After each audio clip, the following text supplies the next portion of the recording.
Good girl. Rita, not her real name, is going through one of her monthly counseling sessions.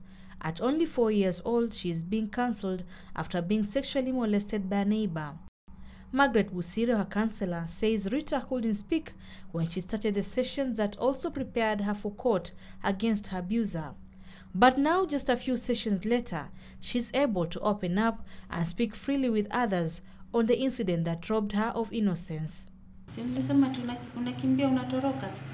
Ukiona mtu mbaya unafanya nini? Nakimbia natoroka. Unatoroka alafu unaenda unaambia Mama. unaambia mama. Rita is one of few children that have gone through counseling after being through traumatic experiences. But hundreds of children end up having toxic stress when they do not get help after traumatic events. They are actually stressed because when you're sexually abusing them, they don't understand, but they are feeling. They feel pain, but they are not able to communicate that. Toxic stress in children is caused by events that negatively affect a child's life.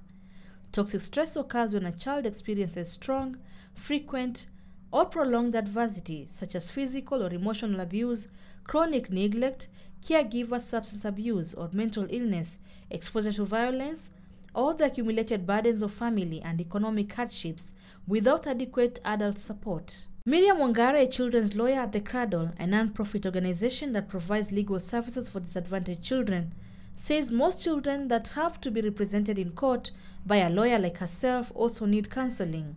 So you find the uptake of counseling is still very, very low.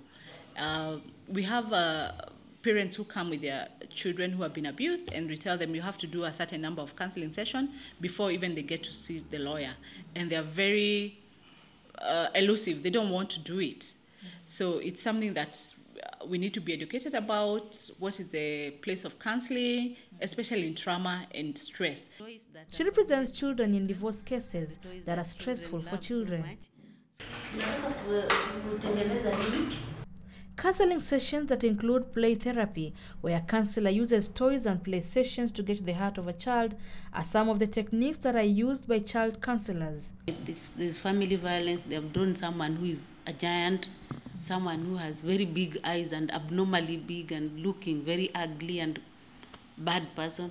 So that one tells you that they're actually talking about a bad person. Healthy development can be derailed by excessive or prolonged stress.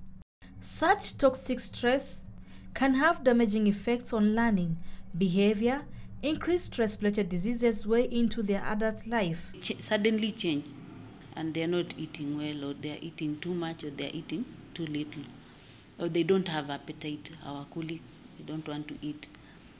And sometimes a child comes and they are not walking properly. You know, their walking has changed. That one tells a parent that this is a problem. And we also don't accept that children actually get stressed. It's something very, very new. Even where children are just not traumatized, for example, they're not abused, but they could even be stressed by schoolwork. I think we are yet to accept that children actually get stressed. And that's later on you find that children who have disorders, we have pushed them to the wall, and we're just wondering, why is my child playing up? All of a sudden, a child who had stopped bedwetting, they're bedwetting. What is happening? Signs that caregivers and parents are advised to be careful about so that they can take action and rescue their children.